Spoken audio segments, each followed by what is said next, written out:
Ẹ kú dédé àsìkò yìí ní gbogbo ibi tẹ́ bá ti láǹfààní láti máa gbọ́ mi. Tó bá fẹ́ dàbí everybody, o ò gbọdọ̀ máa ronú bí everybody. Lákọ̀ọ́kọ́, ẹ wo fọ́nrán yìí.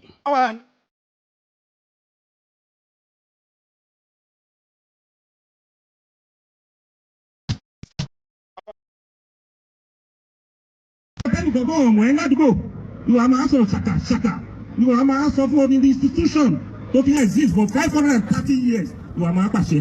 Ìwọ tó ò lè pàṣẹ nu ilé ẹ bóyá ọmọ ẹgbẹ́ ò lè control ẹ̀ wà máa dábàá pé kí ààrẹ Ọ̀nà Kakanfò lọ jagun. Àwọn ọba tó láṣẹ lẹ́nu wọn tí ì sọ pé ààrẹ ó yá o àti bá gómìnà sọ̀rọ̀ o wà wá jẹ́ kí ààrẹ kó wá wò wá níta ló ràn.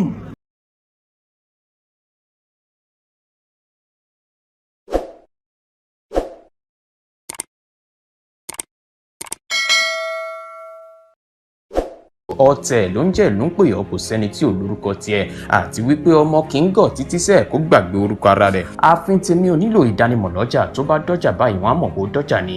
Èmi tí ń tòótọ́ Samuel Owóyẹmí, Fẹ́lẹ́fẹ́lẹ́ láyé lórúkọ mi, Fẹ́lẹ́ ní gbogbo èèyàn mọ̀ mí sí. Èmi náà kọ́, Ọlọ́run ọba òkè ló fún mi ṣe ní gbogbo ìgbà. Mo lérò wípé ẹ rí fọ́nrán yẹn dáadáa. Tí ò bá nídìí obìnrin kì í jẹ́ kúmólú. Alágbẹ̀dẹ mi tún lórí lójú kan olóhun tó fẹ́ fàyọ lórí àwọn fọ́nrán tí mo fi wọlé yẹn.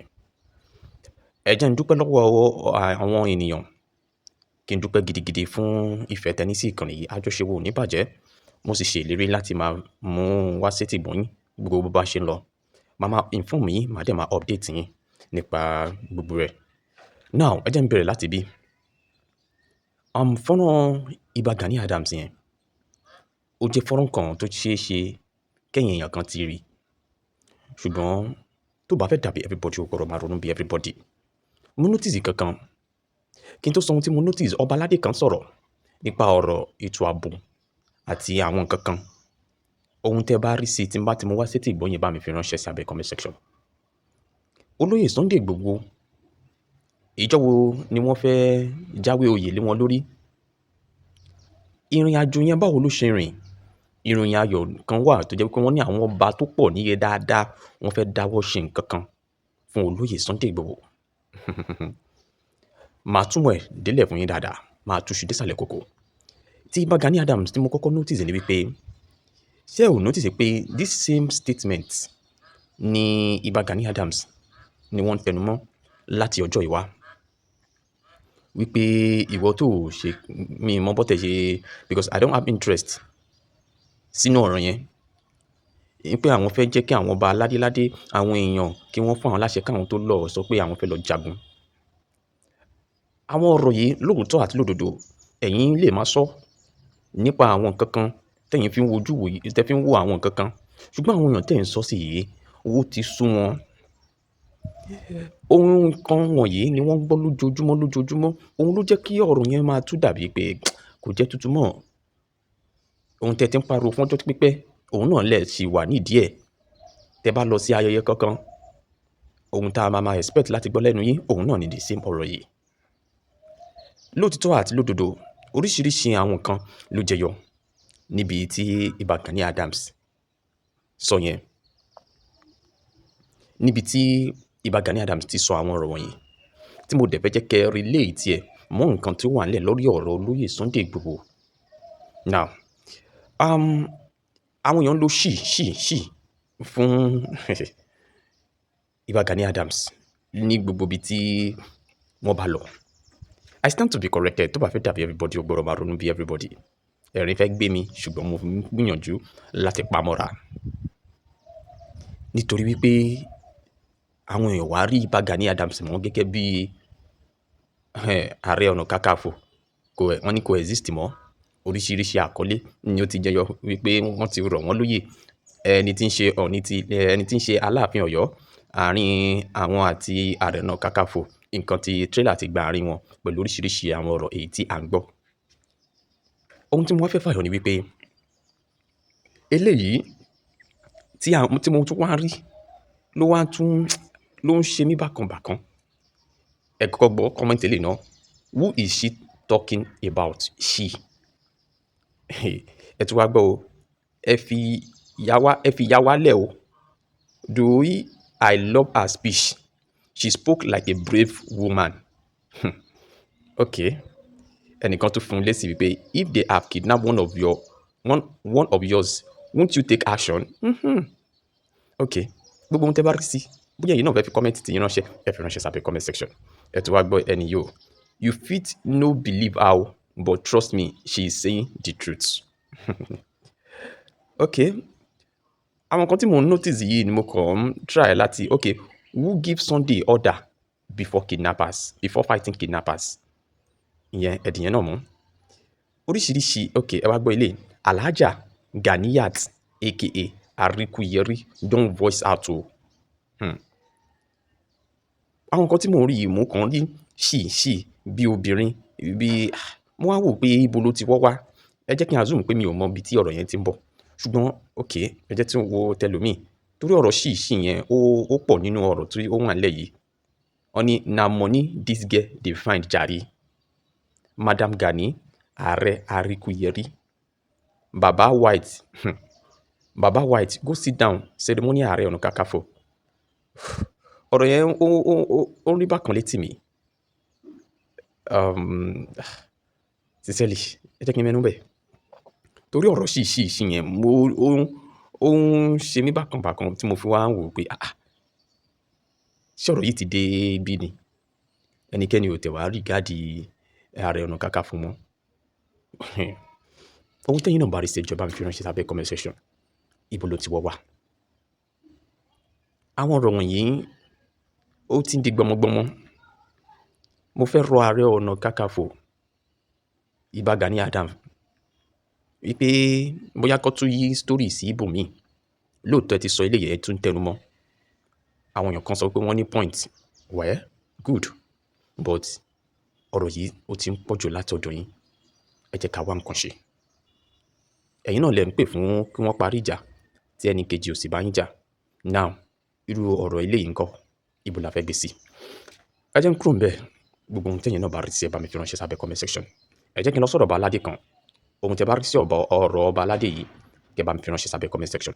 Kí n tó lọ sọ́dọ̀ ẹni tí ń ṣe olóyè Sunday Igboho nípa ti ìròyìn ayọ̀ kan tó ti bẹ̀ wá àti àwọn nǹkan kan tó ní ṣe pẹ̀lú ọ̀rọ̀ olóyè Sunday Igboho. The Ewi of Ado Ekiti, Oba Rufus Aladesomi, has called on Nigerian security agency to adopt a more sophisticated, decisive approach and deploy modern technology to tackle the growing threat of banditry, kidnapping, and other forms of insecurity across the country. Ọba aládé yìí ké sí ìjọba orílẹ̀-èdè Nàìjíríà ní pé kí wọ́n tún wá ọ̀nà mìíràn tó tan mọ́ ti ìmọ̀ ẹ̀rọ technology láti kojú ìwà ìgbésùmọ̀mí, ìjínigbé àti àwọn ìṣòro ètò ààbò èyí tí ó ń kojú wa nílẹ̀ Yorùbá. Ohun tí ọba aládé yẹn ń gbìyànjú láti sọ nìyẹn. Níbo ni wọ́n ti wá sọ eléyìí? The monarch made the call in Ado Ekiti during the grand finale of 2026 edition of the Udiroko Festival in Ado Ekiti, themed Udiroko as the signpost of our history, tradition, and cultural values. Ibi ayẹyẹ ni wọ́n ti sọ ọ̀rọ̀ yìí.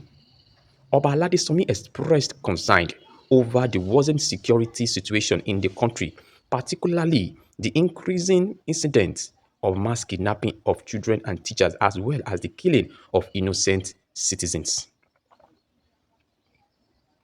Mo lérò pé wọ́n rí fà sí àwọn nǹkan tó ti ṣẹlẹ̀ sẹ́yìn. Wọ́n ṣì ìwé ìrántí kan. Wọ́n tún fi ń sin ìjọba orílẹ̀-èdè Nàìjíríà ní gbẹ́rẹ́ ìpàkọ́ nípa ọ̀rọ̀ ìjínigbé. Ó ní ohun tí mo fẹ́ sọ lórí ẹ̀ o. Ohun tẹ́yin náà bá rí ẹ bá mi fi ránṣẹ́ sábẹ́ comment section.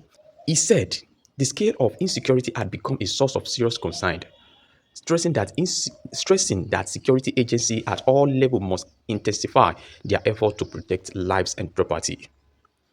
Wọ́n ní ọ̀rọ̀ ìṣòro ètò ààbò ó ti di ohun tí ó lágbára lásìkò yìí ní pé gbogbo àwọn ẹ̀ṣọ́ aláàbò pátápátá ní gbogbo ìpele ni wọ́n gbọ́dọ̀ fi ìgbìyànjú kún ìgbìyànjú láti ṣààbò fún àwọn ará ìlú àti nípa dúkìá wọn àti ẹ̀mí wọn.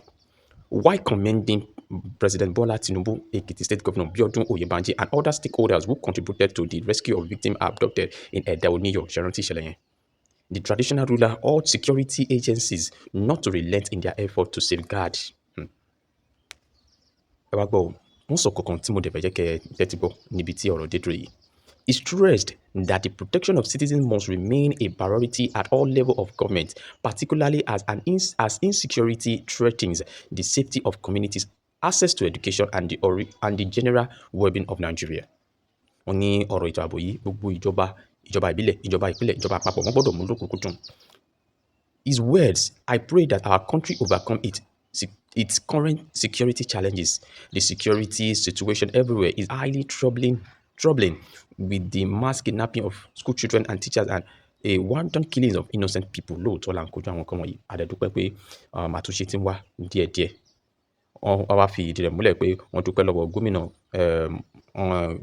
gómìnà ìpínlẹ̀ wọn Oyèbánjí. Okay.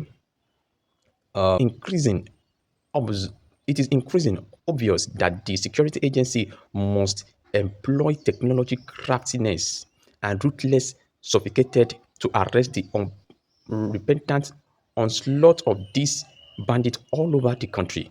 Wọ́n ní wọ́n gbọ́dọ̀ lo ìlànà míì láti kojú àwọn ẹni wọ̀nyí tí wọ́n kọ̀ láti ronúpìwàdà.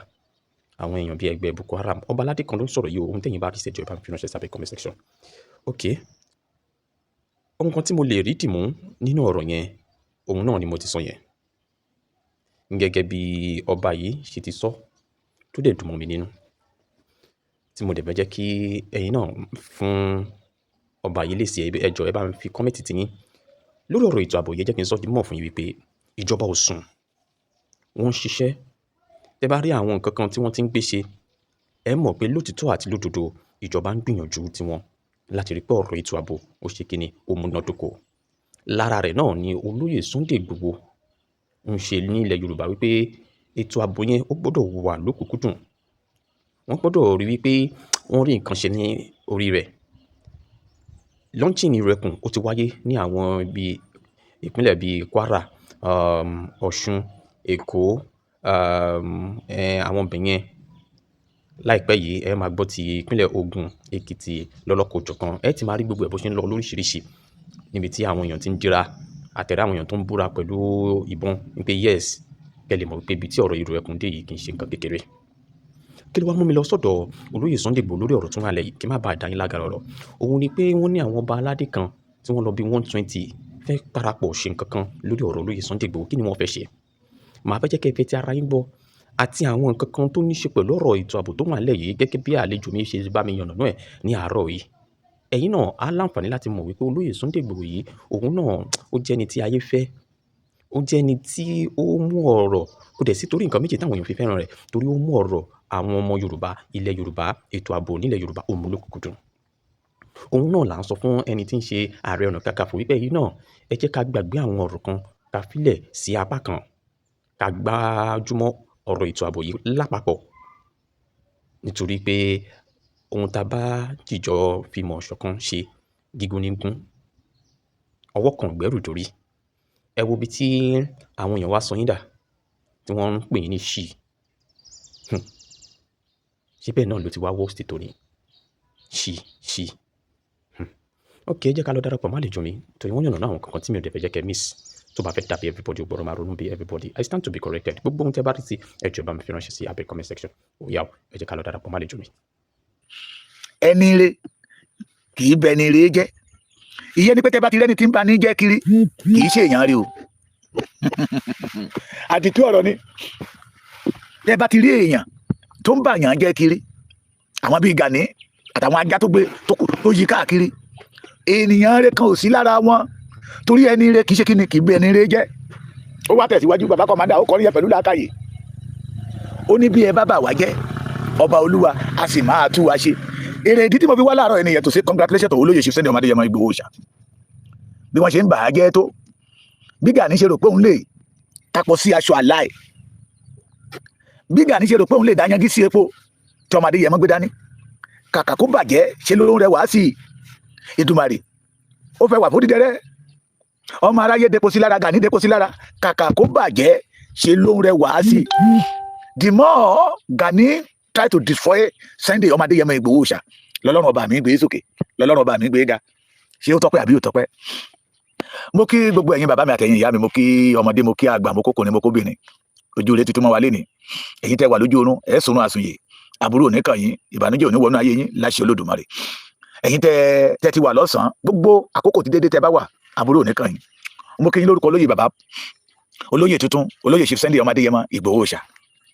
Ọ̀ṣọ́ọ̀sì of Yorùbá land Ajagunla land ẹ má bẹni ire jẹ́ ẹni ire kì í bẹni ire jẹ́ ẹ má bá mi kún nínú comment section orí ọ̀fẹ́ orí pàtàkì kan tí mo fẹ́ ká ṣe fún mi ni just congratulate Sunday ọmọ Adéyẹmọ Ìgbòho Òòṣà pé wọ́n bí kó ṣubú Ọlọ́run ọba mi ò jẹ́ ṣubú wọ́n lélele kankan lè bá Ọlọ́run ọba mi ò jẹ́ kán lè bá torí pé ilé tọ́lọ́run ọba mi kọ́ kò sẹ́ni tó lè dúró ẹ ṣáàjà ṣe dáadáa torí níta bá ṣe lénìí yóò dìtàn bó dọ̀la wọ́n dẹ̀ sọ wípé ìfíníwà kò sí bí a ṣe bò ó ní ọjọ́ kan yóò wù síta bẹ́ẹ̀ ni mo kí yín ó dẹ̀ kí olóyè Chief Sunday ọmọ Adéyẹmọ Ìgbòho Òòṣà ẹ jẹ́ kí n bẹ̀rẹ̀ báyìí today is 18 àbí ṣe 18 lè ní 19 sorry on 21 ní ọ̀túnla àwọn kábíyèsí wa àwọn kábíyèsí àwọn bàbá wa àwọn bàbá dáadáa bí 100 ó lé wọ́n ń bọ̀ ní ìlú kan ní Èkìtì bíbá ìtàn pè ní Ìjẹ̀rò fún àpérò ọ̀rọ̀ Yorùbá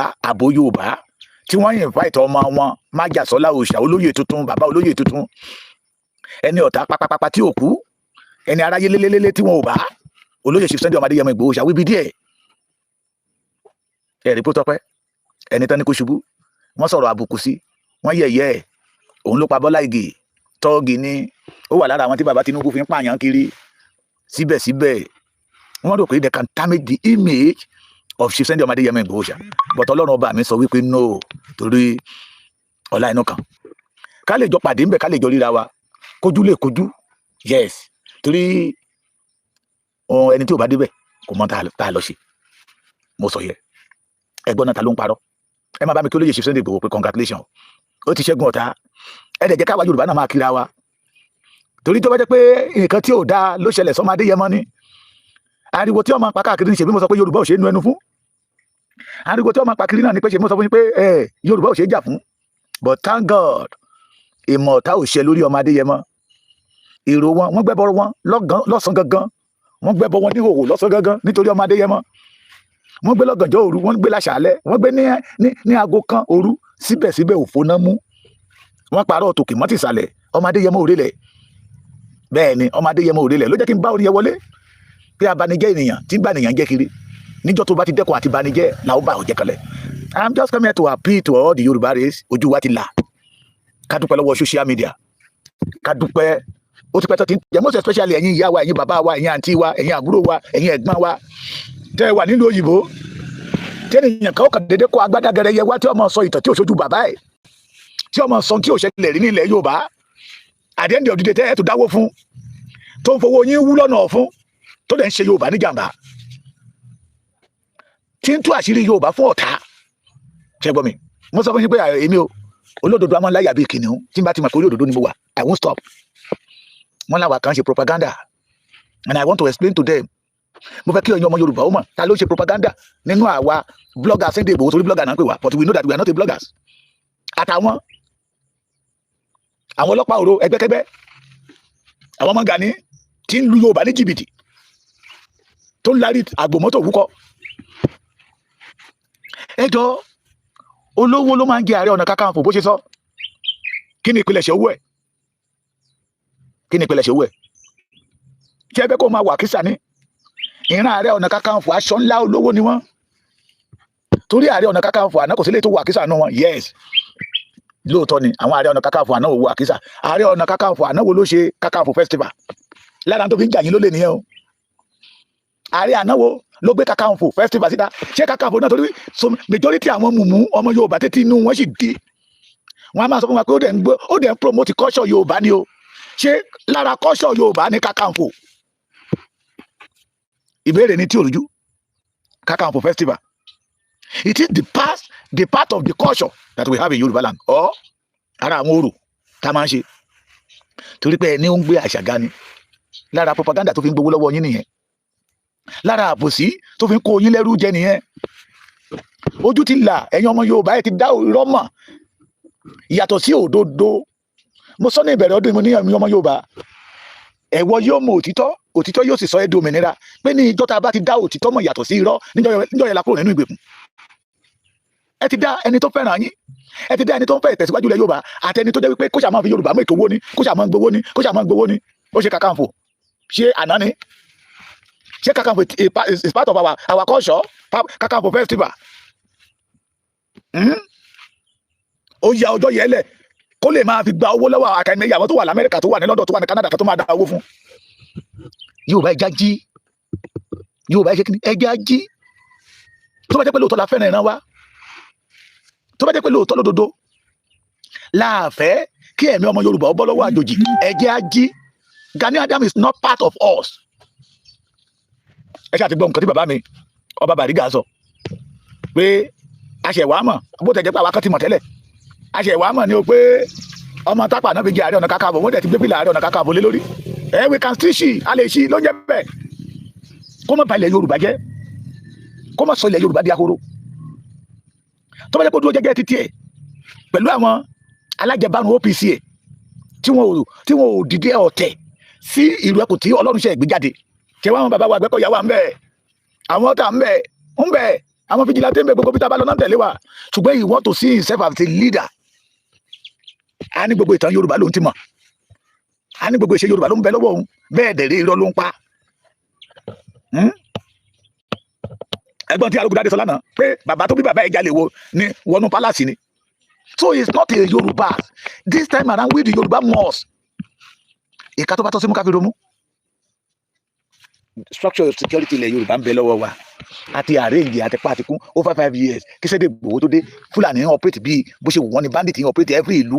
Wọ́n jìyàn gbé láàrin ìlú. He have nothing to offer. Ṣùgbọ́n nígbà tí Sunday Igboho dé torí pé wọ́n gbé ìlú ẹ̀kọ́ síta, wọ́n wá ń pariwo pé kó má ba irin iṣẹ́ wọn jẹ́, kó má ba iṣẹ́ wọn jẹ́. Àwọn tí ò lógo tó ń sọ wípé wọ́n lógo. So mo fẹ́ kẹ́ jẹ́ ọmọ Yorùbá mọ̀. A ti mọ àwọn tó ń ṣe propaganda náà fi ń gba èèyàn ọmọ Yorùbá. A dẹ̀ ti rí ẹni tó jẹ́ pé òun ò ní ràn yàn lọ, òun máa jáde lọ síbẹ̀ ni. Ẹni tó sọ wípé oyè tó ń jẹ́ ju oyè ọba lọ nílẹ̀ Yorùbá, ó ti yẹ kẹ́ mọ̀ pé wá lù wá ń jìbìtì ni o. Ẹni tó lọ́wọ́ àwọn bàbá Dr. Fẹ́dí Fáṣẹ̀hùn tó gba oyè tó gba OPC lọ́wọ́ wọn, lára àwọn tó ṣe alátìlẹ́yìn ẹ̀, lára àwọn tó ràn lọ́wọ́ láti jẹ́ kó rí àwọn bàbá yẹn lọ́wọ́ gbà, lára àwọn ni bàbá Adéṣọ̀kan wà. Ó dojú ìjà kọ bàbá Adéṣọ̀kan yẹn nígbà tán ní ikú dadọ́wọ́ ẹ̀ tán. So they born Gani to disorganize the Yorùbá land. It is we the authentic and the original Yorùbá will not allow him to do it. Ṣé gbọ́ mi? Ó ní wọ́n ń parọ́ ọmọ òun torí lóòótọ́ àwa ò kàwé, bó ti mọ̀ mọ̀ pé àìkàwé mi ohun tẹ́yìn olóyìnbó ń pè ní propaganda ní kẹ́nìyàn ó parọ́ kó fi rọ́ ká máa ń darapọ̀ mọ́ òótọ́. Táwa kan dẹ̀ mọ̀ pé àparọ́ torí ó wọ̀n clearly the first, the second, the third meeting tí OPC kọ́kọ́ máa ṣe, Gani was not there.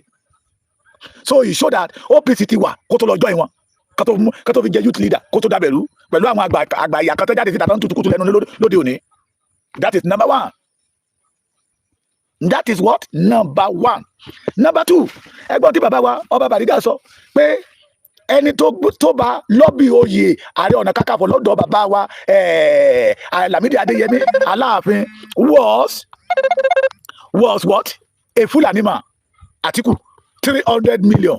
Ìwọ fún bàbá ní 200 kí wọ́n náà gbé 1 million lẹ̀ kó gbé 2 million 1 million sáko.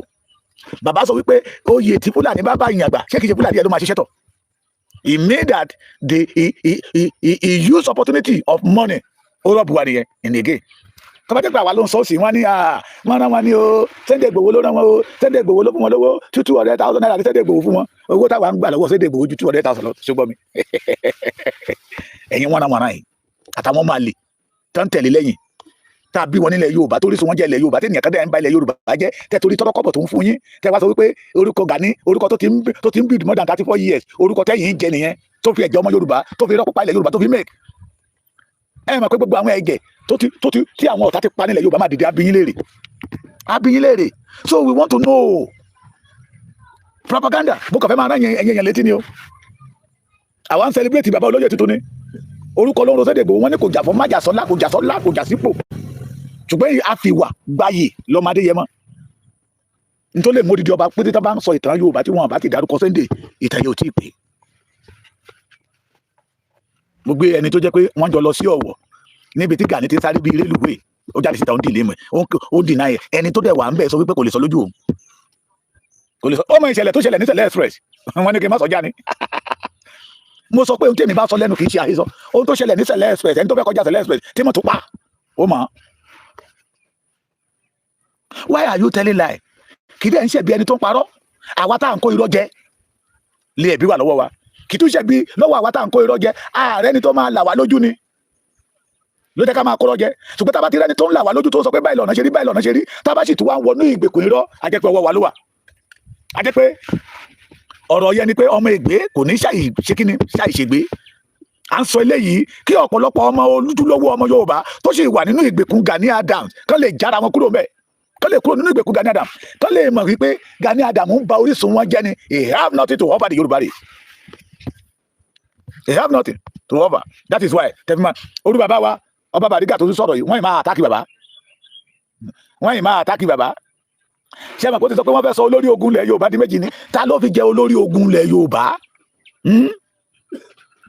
tó ní oyè tó ń jẹ inú ẹni tó sọ pé ẹ̀sọ́ fún bàbá Èkìtì kó dákẹ́ bọ̀tò náà dákẹ́ náà padà bẹ̀rẹ̀ sí sọ̀rọ̀ náà pé oyè wo ni ta ló fún Gani ní ọ̀dà pé oyè tó jẹ yóò gbẹdọ̀ dọ̀bálẹ̀ fọba kankan nílẹ̀ Yorùbá ó sì rìn yín ni but àwa máa sọ̀rọ̀ tójú ọmọ Yorùbá máa là ọba mi Èdùmàrè ò dá Yorùbá kó gbà nínú ìgbèkùn olórí aládé lọ́lọ́run ọba mi ṣe ìran Yorùbá aṣíwájú lọ́lọ́run ọba mi Elédùmarè ló ṣe ìran Yorùbá adarí lọ́lọ́run ọba mi Èdùmàrè ṣe ìran Yorùbá yìí ṣèrò ẹ̀yìn kí ló sọ wá dèrò ẹ̀yìn it is because wọ́n fi irọ́ wọ́n fi pe òtítọ́ fún wa a gba àwọn ọ̀sìnwín tí àwọn bàbá wa gbà wọ́n láàyè láti dé ipò agbára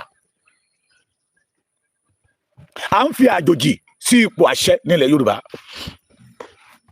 à ń fi àwọn àtọ̀húnrìnwá jẹ oyè tí ò yẹ kán gbóòórùn ẹ̀ symbolically and jejely that is the number one cause of the problem reason is that orin kan jáde síta òwe àwọn bàbá wa ni kẹrù ó mọra ẹ̀ ní ẹrú kí wọ̀fà ó mọra ẹ̀ ní wọ̀fà let the ẹrú know himself as ẹrús and let ìwọ̀fà know himself as ìwọ̀fàs ṣùgbọ́n tí ìwọ̀fà bá ti wá ń ṣe bí ọba táàmú ìwọ̀fà táàmú ẹrú jọba ní ìlú kò sígbà tí ìlú yẹn máa tòrò kò sígbà tí ìtẹ̀síwájú máa ṣẹlẹ̀ tí a bá ti ń kó àkún kó ìlẹ̀kẹ̀ sí ọrùn àtọ̀húnrìnwá bí ti rí náà la ṣe ń lájọ wà lẹ́nu ẹ̀ torí ìlú kówókówó ni wọ́n máa lù torí ọmọ àjòjì tó bá jẹ́ pé mo tọrọ kíní yìí ni ìlòkulò lè máa lò ó láṣọ tí mo wọ̀ yìí ohun tẹ́nìyàn bá tọrọ ìlòkulò ló ń lò ó ṣùgbọ́n tí àwọn bàbá mi kan ní a ní owó tẹ́nìyàn bá ṣiṣẹ́ fún ìnákúnná náà máa nà free money wà á kàn máa búlọ̀ ẹ̀bí pé owó ṣe wọ̀ ẹ́ ni ṣùgbọ́n owó tó bá láàgó sí àmú ìyà tó ń jẹ ń bẹ̀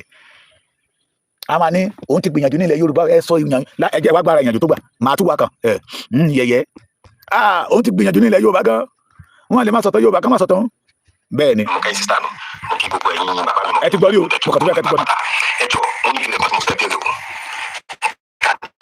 personal advice àwọn OPC. ẹ jọ tẹ bá ń gbọ́ ẹ jẹ́ kí n gbọ́ yes. kọ́sá ni mo mọ pásítọ̀ àwọn OPC ni ó yẹ kéèyàn mi ò wò bóyá àwọn OPC ní adviser kánẹ́ ní adviser ni gbogbo ẹ̀yin bàbá tẹ̀ ń jáde tẹ̀ wá ń gbogbo tẹ̀ ń sọ̀rọ̀ sí gbogbo tẹ̀ ń sọ̀rọ̀ sáwọn èèyàn nílẹ̀ Yorùbá ẹ jẹ́ sọ́kọ́ fún yín Ìgbòho kọ́ ní ìṣòro yín o Ìgbòho kọ́ ní problem yín o kọ́ tẹ̀ ní bọ̀dì lọ́wọ́ tó wà lẹ́yìn àti gbogbo wa èèyàn tó bá tójú ẹ̀. ẹ máa gbọ́ ara iṣẹ́ tó ṣe nílẹ̀ Yorùbá ni o. àwọn àṣebí nílẹ̀ Yorùbá òun lèmi wá pẹ̀lú. ara iṣẹ́ tí Gani Adams ti ṣe nílẹ̀ Yorùbá lẹ́fẹ̀ẹ́ máa gbọ́ yìí. nǹkan tó ń ṣẹlẹ̀ bóyá Fúlàní jí ọ̀gbìn ṣùgbọ́n jùmọ̀ bí mo ṣe ń rí àwọn àgbàlagbà àwọn bàbá nínú OPC tó ń jáde tó ń ṣe fídíò lóríṣiríṣi nǹkan máa ń pèsè àwọn pípé iṣẹ́ wọn láti àìsàn ni. ṣẹ́rí Ìgbòho kọ́ ló jẹ́ káwọn púpọ̀ náà ọmọ Yorùbá kọ́ kẹ́yìn sí yín o nílẹ̀ Yorùbá o. wọ́n ní pé ṣẹ́rí orí mi má jẹ́ fi ànọ́bà ẹ̀mí jẹ́. ṣé ń gbọ́ ọmọ kékeré ló sọ̀rọ̀ yìí o. ṣe sẹ́yìn mo ló ń kó bá yín nísìnyí. ara iṣẹ́ tó ti ṣe nílẹ̀ Yorùbá lẹ́ ń gbọ́ yẹ o. wọ́n bí dáadáa nílẹ̀ Yorùbá tó lè gba àtẹ̀yìn OPC. mo ṣe Ìgbòho ṣe òbí ogun. ṣé gbọ́n tọmọ yẹn sọ ó ní kò sẹ́ni tán bí dáadáa nílẹ̀ Yorùbá tó lè gba ti OPC tó lè gba ti Gani mọ́ that means to say the majority àwọn tó ń tẹ̀lé Gani lẹ́yìn wọn ní bíbí rẹ wọ́n ṣubú wọ́n ní bíbí rẹ if they have BB race they will never follow the Gani because this man destroyed the Yorubas. ẹ jẹ́ kọ́ ọmọdé máa kàwé ẹ lọ ẹ jẹ́ kó máa kàwé ẹ síwájú. tó wà lẹ́yìn nísìnyí ṣẹ́gun ọ̀bẹ ogun Ìgbòho òun làwọn èèyàn bá ń jà nínú ogun kọ́tẹ́ ti ṣe sẹ́yìn ni. kẹ́gbọ́. ṣé ẹ̀ mọ̀ kọ́tẹ́ yìí náà ti ṣe sẹ́yìn ni. àsìkò tó yẹ kẹ́ wá tún wà ara yín ṣe kẹ́ tó wúkọ̀ ara yín ṣe àsìkò yẹn lé àwà yìí wà ń dàjẹ́ kọ̀ máa ń wíwú ẹ̀ wá ń wíwú. ẹ̀yin tó yẹ pé ṣé ẹ̀ mọ̀ kọ́tẹ́ ti ṣe ni gbogbo àtàwọn àwa ìbọn gbogbo àtàwọn school àwa ní secondary school a lè ka iye ọ̀rẹ́ wa tẹ́pa a lè ka iye àwọn classmates wa tẹ́pa tó jẹ́ pé ọkọ̀ tà lèmi ti lọ school mo ṣe bọ́ high school mo lọ mo ṣe bọ́ high school tó ẹ bá máa wà ní school báyìí àwọn OPC kan máa yá dé ní OPC tútù bẹ́ẹ̀ ara iṣẹ́ tó ti ṣe nílẹ̀ Yorùbá nìyẹn o àwọn school máa yá síta máa ara tẹ́tẹ́ ní propaganda lélẹ̀ yìí o ẹni bá wà ní Ìsọlọ̀ tó wà ní Ìjẹ̀ṣà tó wà ní Ọ̀kọ́ta tó bá sọ wípé òun ò mọ̀ gbà tí fashion baba Frederick Fashion and Gani Adams tó ń dojú ìjàngbọ̀n kọ́ra wọn a jẹ́ pé onítọ̀hún abẹ́ ilẹ̀ ló wà. nínú àdàbà tún bẹ́ẹ̀ àwọn ọlọ́kadà tó bá gbé tó ń wá wá jẹ́ bọ́ ìfẹ́ bọ́ ọmọ bọ́ ìfẹ́ bọ́yàwó wọn ìbọn máa bà wọ́n ká tó mọ̀ ẹ lè pa ọlọ́kadà bí mẹ́ta kọjọ́ ọmọ Yorùbá. adájọ́ tó ṣe nílẹ̀ Yorùbá ni. àwọn ìyá tó ń tèso. ẹ pàtẹ́wọ́ fún Gani. ní express tó ń tèso ní express. ẹ pàtẹ́wọ́ fún Gani. àwọn lè máa bọ̀ báyìí kẹ́ tó mọ̀ ẹ máa yìnbọn fún àwọn yẹlẹ́sọ. ṣẹ́gbọ́n ẹ pàtẹ́wọ́ fún Gani adájọ́ rere tó ṣe nílẹ̀ Yorùbá nìyẹn. àwọn yẹlẹ́sọ máa kú lẹ́gbẹ̀ẹ́ títì tọ́jú ọmọ Yorùbá. gbàmí a lè máa ọmọ sukùl àlè wà nínú mọ́tò táwọn máa lọ́lé àti mọ̀ pẹ̀lú convoy yìí báyìí tẹ́ ń bọ̀ burúkú tẹ́ ń bọ̀ àwọn onímọ́tò tó ń gbé wa bọ̀ nínú mọ́tò táwọn ọmọ sukùl wa a lè máa bọ̀ báyìí tó bá ti lè blọ́ọ̀kì báyìí ẹ máa dá wọn bọ́ọ̀lù ẹ máa bẹ̀rẹ̀ lẹ́gbà ni ẹ máa nọ dẹ́rẹ́bà yà àfẹ́tí dẹ́rẹ́bà yà bá kú. ara iṣẹ́ tí Gani ṣe nílẹ̀ Yorùbá ni. tọ́jú ọmọ Yorùbá sọ àmọ́yé nǹkan àmọ́yé ọkọ lọ́kọ ìyàwó níyàwó tó jẹ́ pọ̀ àti ìyàwó lè máa jẹ́ ó lè jẹ́ pẹ́ẹ́tì kẹnu sí ìyàwó gbà ìyàwó wá pé yín kó nǹkan kò ń nù ẹ lọ́pẹ́ ọkọlọ́kọ ẹ̀ ń nù àfitọ́kọ ẹ̀ jáde kó tó bá máa dijọ́ kẹjà àgbọ̀n kọ̀ọ̀kan yẹn ti kú. tọ́jú ọmọ Yorùbá àmọ́yé nǹkan tẹ́tí ṣe fáwọn ọmọ Yorùbá ló ń jẹ́ káwọn ọmọ Yorùbá bínú sí yín. àmọ́yé lóríṣiríṣi tẹ́tí ṣe fáwọn àmọ́yé ogun tẹ́tí sún ní sọlọ ọkọta police station ẹ̀ sún mélòó la fẹ́ kà nígbà táwọn máa sùn lọ́kọta ẹ̀ lè máa jà bọ̀ láti sẹ́ńtúrì báyìí tó mọ̀ pé èèyàn àti èèyàn lè máa jà nínú skul báyìí bóyá ìpínlẹ̀ OPC ní alọ́pọ̀ ìpínlẹ̀ wà ọmọ ìyàwó ní skul máa bẹ̀rẹ̀ sí nínú anybody nípa tẹ́ gbogbo àwọn skul máa bẹ̀rẹ̀ sí ní sáré jáde níbi táwọn skul bá ti sáré jáde lọ ìbọn lè bá ìlọ bí márùn. aláṣẹ rere tí Gani ṣe nílẹ̀ Yorùbá nìyẹn. àmọ́ yẹn kọ́ tẹ́tí ṣe sílẹ̀ Yorùbá jẹ́ kí inú bí àwọn ọmọ Yorùbá kò sọ̀rọ̀ Sunday Igboho ìdúró ìmọ̀ ṣe ń bèèrè pé ta ni adviser yín. bá mi béèrè. ṣé o bóyá ìtorí Igboho làwọn èèyàn ṣe ń kẹ́ni kẹ̀yìn sí yín nítorí Igboho tó ń gbọ́ tẹ́tí ṣe sílẹ̀ Yorùbá àwọn yẹn kọ́ tẹ́tí ṣe ìfowópamọ́ olówó ẹ̀kẹ́ tó ń kọ́ra ń ṣe kẹ́tù ara yín pa kẹjáde kẹjà fún ọmọ Yorùbá káwọn ọmọ Yorùbá lè mọ̀ pé lóòótọ́ lẹ nífẹ̀ẹ́ àwọn ẹ mọ̀ pé lójú Yorùbá ò ṣe mọ̀ ní fún ọ̀dàlẹ́ni sẹ́yìn mọ̀ ni ìwọ OPC nìkan ló ń gba tó OPC èèyàn àwọn èèyàn yìí nìkan lè gbà sí yín ṣùgbọ́n ọmọ Yorùbá tó kẹ̀ bá pé tó jọ ọmọ Yorùbá tàtà kó sọ ọmọ Yorùbá tó máa gbà sí yín nítorí nǹkan tẹ́ ti ṣe sílẹ̀ Yorùbá so kẹ gbé ọ̀rọ̀ Ìgbòho sẹ́gbẹ̀ẹ́ ẹ bá mọ̀ pé fẹ́ jà fún ilẹ̀ Yorùbá ẹ jáde kẹjà kó ń ṣe àwáwí ẹ̀yin tẹ́jà àgbàlagbà tó yẹ ká fẹ́ máa bá kínní ìlórí yín tó yẹ ká fẹ́ máa bá kínní ìlórí yín tó yẹ ká lọ́pọlọ tó yẹ ká fẹ́ máa bá kínní ìlórí yín ẹ máa ti ń gbé ẹ̀kọ́ ẹ̀kan kọ́ọ̀sùn ẹ̀kan ṣe users kiri ní orí Facebook wàá sọ̀rọ̀ sí yín mo máa advice yín ni nípa ẹ lọ tún wàhálà yín ṣe ẹ lọ tún wàhálà yín ṣe torí Ìgbòho kọ́ làwọn èèyàn ṣe ń bá yín jà torí Ìgbòho kọ́ làwọn ọmọ Yorùbá ṣe ń bínú sí yín torí nǹkan tẹ́ ti ṣe sílẹ̀ Yorùbá sẹ́yìn ni ọ̀rọ̀ mi ò jù bẹ́ẹ̀ lọ adviser yín lè mú wá bá sọ̀rọ̀ kọ́ mo ní good adviser OPC ẹ̀ ní good adviser tó tẹ́ bá ní good adviser ni ó yẹ kó máa kọ́sọ̀ yín bẹ́ẹ̀ ṣe ń jáde kẹ́kọ̀ọ́ máa ń disgrace ẹ mọ̀ pé gbogbo fídíò kẹ́ ń ṣe máa ń disgrace ara yín ni ẹ máa ń disgrace ara yín ni ẹ mọ̀ ní ètò kò sọmọ Yorùbá tó fẹ́ gbọ́ yín kò sọmọ Yorùbá tó rẹ̀ pé tó fẹ́ tẹ̀lé OPC mi ò lè parọ́ fún yín so kẹ́kẹ́ pé tí Ìgbòho sẹ́gbẹ̀ẹ́ Ìgbòho kọ́ ni problem yín bí pé kẹ́ wá bẹ́ẹ̀ máa tún orúkọ ara yín ṣe nítorí orúkọ yín OPC ti bàjẹ́ gan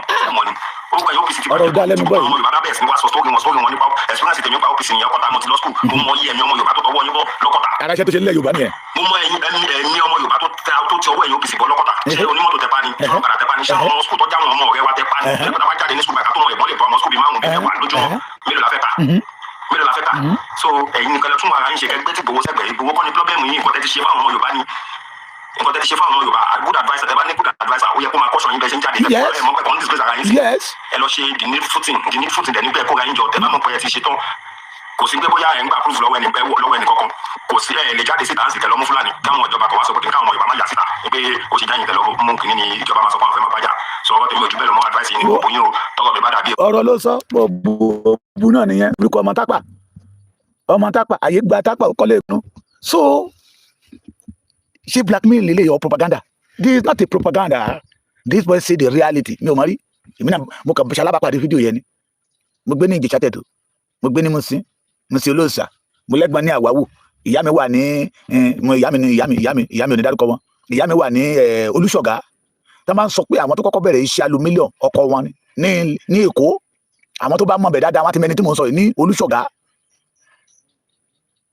gbogbo wọn náà wọn náà tẹ̀ ń ṣe yìí Sunday Igboho lẹ́rù pé bẹ́ẹ̀ lórúkọ jẹ́ ọmọ ń gòkè sí lójoojúmọ́ ni ọmọ làbáǹsì ó jábọ́ kò bọ́ Igboho náà ń pè bẹ́ẹ̀ torí ilé tọ́lọ́run ọba mi kọ́ ni abanijẹ́ ènìyàn tó ń bá ènìyàn jẹ́ kiri Gani níjọ́ tó bá ti dẹ́kun àti banijẹ́ là ó bá ọ jẹ́ o ó ti dé koríta ẹ̀ this boy Àgbàlá Gabriel wá sọ̀tọ̀ ẹ̀ ìgbà tó máa sọ̀rọ̀ ọ̀rọ̀ Sunday Igboho náà ló mú sẹ́nu torí ìlara ojú tí òyìnbó nílara bójú òtí ẹ̀yàn nílara all the Obas in Yoruba land majority of Obas in Yoruba land now accept Sunday Igboho as their own son that is capable to flush the Fulani out of the Yoruba land is capable. Sunday Igboho is more than capable to clean the Yoruba forest. Symbolically, ìlara lẹ̀ yín ṣe káàkiri. Jẹ́jẹ́lẹ̀ ọmọlọ́mọdé ń tẹ̀síwájú. Symbolically, bí ìlú kówókówó kó ṣàjẹ́ yín, ẹ ti gbàgbé. Ó yàtọ̀ síra wọn. Ọmọ kó yàtọ̀ sí ọmọ àtọ̀húnrìnwá. It is time for all the Yoruba to let the Gani know that his àtọ̀húnrìnwá kó níbi tó lè rìn dé. Gbogbo àwọn ọba tó ló wà nípa títí ń wà lẹ́yìn òun a mọ̀ pé àwọn ọba kan wà ilébi ni wọ́n àwọn ọba kan wà ìkùmọ̀ ló lọ bá wọn fi jí adé gbé sí wọn lé wọn lórí and this is time that we say enough is enough Enough is what? Is enough. We can't continue like that in Yoruba land. This is time for us to say no to the Gani agenda in Yoruba land. Ẹ̀gbọ́n náà, ó ní àwọn Ààrẹ Ọ̀nà Kakanfò àná, agbádá náà máa ń wọ̀ káàkiri. Ààrẹ Ọ̀nà Kakanfò àná, èwo lẹ rí nínú wọn tó wọ níkà? Èwo ni nínú wọn lẹ rí tó jẹ́ olòṣì? Ẹ jọ̀ọ́ nínú gbogbo àwọn Ààrẹ Ọ̀nà Kakanfò àná tá a ti jẹ, èwo lẹ rí nínú wọn tó ṣe Kakanfò Day? Tí ò bá jẹ́ ọgbọ́n olè. Èwo ló ń ṣe Kakanfò Day? Nínú àwọn Ààrẹ Ọ̀nà Kakanfò tá a ti ní, èwo lẹ rí nínú wọn tó lọ ń gbé ẹpọ̀n sí ojú òkun, tó lọ ń bọ olókun, tó lọ ń bọ ọlọ́ṣà tí ò bá jẹ́ ọgbọ́n olè. And I pity the Didirins, the Muguns, Yorubas that they are abroad. Tí màá yìí ń gbá bí ẹni gbẹ́ran. Olówó ní Ààrẹ Ọ̀nà Kakanfò. Kí ni orísun owó ẹ̀? Òun orúkọ tó fi ẹ̀jẹ̀ Yorùbá tó fi build. So ẹ̀yin ọmọ Yorùbá, àìlọ́wọ́, àìlọ́kọ́lé, ká lọ máa fọwọ́ kómi o. Àìdè lójú, àìlójú tó ká máa wá ìlójú kiri. We have seen the genuine, the authentic, the original, òyìnbó olóyè kí n tún fi kọ́lé fún ọmọkùnrin yìí. Our own blood. Sunday Adéníyì Adéyẹmọ, Ìgbòho Òòṣà, bàbá olóyè tuntun. Tí wọ́n lé tí wọn ò bá. Wọ́n lára títí. Wọ́n rí fúláàgì mẹ́ta síta, wọ́n láwọn ìyá wọn kan wà ń bẹ̀. Wọ́n rò pé wọ́n gbé Sunday Ìgbòho ṣépè. Àwọn ìyá wọn, wọ́n sùn lọ. Ọ̀sẹ̀ tó tẹ̀lé Ọọ̀ni of Ifẹ̀ ọ̀nà Sunday Ìgbòho in a big way. Wọ́n tún jáde síta, àṣírí ni mo sọ fún yín. Tó tẹ̀ wá, ọmọ oníhun tèmi bá sọ ẹgbà. Àwọn tó ń gbé fún pé kán lọ rí màálù mọ́lẹ̀ nítorí Sunday Ìgbòho. Kàkà kí ọmọ Adéyẹmọ ó lọlẹ̀. Ọmọ Adéyẹmọ ń peléke sí ni torí pé the love of the Yorùbá is the heart of Sunday Ìgbòho. Ni mo fi kọ́ ní lánàá pé wọ́n lọ gbẹ́bọ wọn sóríta mẹ́ta nítorí rẹ̀. Ọmọ Adéyẹmọ, wọn yìí jẹ́ kí babaláwo wọn ó sùn nítorí rẹ̀. Wọ́n gbẹ́bọ wọn ní ìhòòhò lọ́gànjọ́ òru nítorí rẹ̀. Ẹ mọ̀ kí wọ́n ti ya wèrè nígbà tí ènìyàn bá gbẹ́bọ lọ́sàn-án gangan ní ìhòòhò torí ọmọ ọlọ́mọ kúrúkẹ́rẹ́ ó di ilé aláwo. Wọ́n rí màálù mọ́lẹ̀ kúrúkẹ́rẹ́ ó di ilé oníṣègùn. Májàsọ́lá ogun wọn ò ràn ẹ́ o kan yé wulẹ̀ sáré ká. Ẹ jẹ́ ká máa sáré kiri àti kiri ní pẹ̀ràn jẹ. Ìbá àjọmọ ọkọ ni tó darapọ̀ mọ́ máa tápà tó lóun fẹ́ máa yọ ìran Yorùbá lẹ́nu, ilẹ̀ Yorùbá yọ lẹ́nu, kò dẹ̀ ní nísìmí láṣẹ Olódùmarè. Olóyè Chief Sunday Adéyẹmọ Ìgbòho ṣàbọ̀ ní Èkìtì ní ọ̀n 21. Ìjẹ́ máa pé wèrè kan jáde nígbà kan. Ó ní wọn ò gbẹ́dọ̀ rí ní Ìbẹ̀jú Lẹ́kì o, kọ́ máa wà sí Ìbẹ̀jú Lẹ́kì. Kí ni déètì Ìbẹ̀jú Lẹ́kì yẹ o ṣé ọ̀dì 25 ni? Sunday Ìgbòho tó ń lọ sí Ìbẹ̀jú Lẹ́kì ní ọ̀dì 25. Ibi dání kí gbégbé má gbé ibẹ̀ ló gbé. Ibi dání kí tẹ̀ ibẹ̀ ló tẹ̀ dandan. Àtẹ̀pẹ́lẹ́sẹ̀ ń tẹ̀nà, ayún lọ yúbọ̀ lọ́wọ́ yẹnu. Ibi dání kí gbégbé má gbé, ibẹ̀ ní gbégbé ń gbé. Ibi ká ní kí tẹ̀tẹ̀ ọmọ tẹ̀ ibẹ̀ ní tẹ̀tẹ̀ ń tẹ̀. Ayún lọ yúbọ̀ lọ́wọ́ yín kì í ṣoògùn, Ọlọ́run ló dá bẹ́ẹ̀. Mo ti sọ fún yín. Mo ń fà yín létí ẹ̀ ń gba etí ẹ lọ́wọ́ mi ní pé ẹni bá ti ń bínú sẹ́ni tí Ọlọ́run ọba mi dá tó ṣe ní special made. Bí ìgbà tí ènìyàn bá ń bá Ọlọ́run jà ni, kò dẹ̀ sẹ́ni tó ń bá Ọlọ́run jà tí ń gbè é fún. Ẹ jáwọ́ nínú ibi ṣíṣe. Ẹ lọ tó sẹ́yìn ọmọ ẹ̀mọ́ kọ́kọ́ yín bí wọ́n ṣe ń fi ìwà àgbáyé. Ẹ ní ìwà, Gani ò ní ìwà, ìgbéraga bá yé ẹ jẹ́. Àtàwọn tó wà lẹ́yìn ẹyẹ tó rò pé wọ́n fẹ́ràn yẹ, àwọn ló ń pa ẹkú lọ. Àwọn ló ń pọ́ǹpù ìgbéraga yẹ sí ẹ lọ́kàn torí pé àwọn ti sọ pé orúkọ làwọn fi ń jẹun, ọmọ àtótán. Yorùbá, ẹ jí lójú ọrùn yín. Ẹ má jẹ́ kí ọmọ tápà kó fi ìran títí ẹ̀ bá ìran wa jẹ́. Ẹ gbọ́ mi o, àbọ̀rọ̀ lẹ́tọ́ pé àwọn sọ fún ọmọlúwàbí bó bá dénú ẹ̀ àdódìdì. We are not a bloggers and we are not a propaganda. We say the truth and the truth will set the Yoruba free.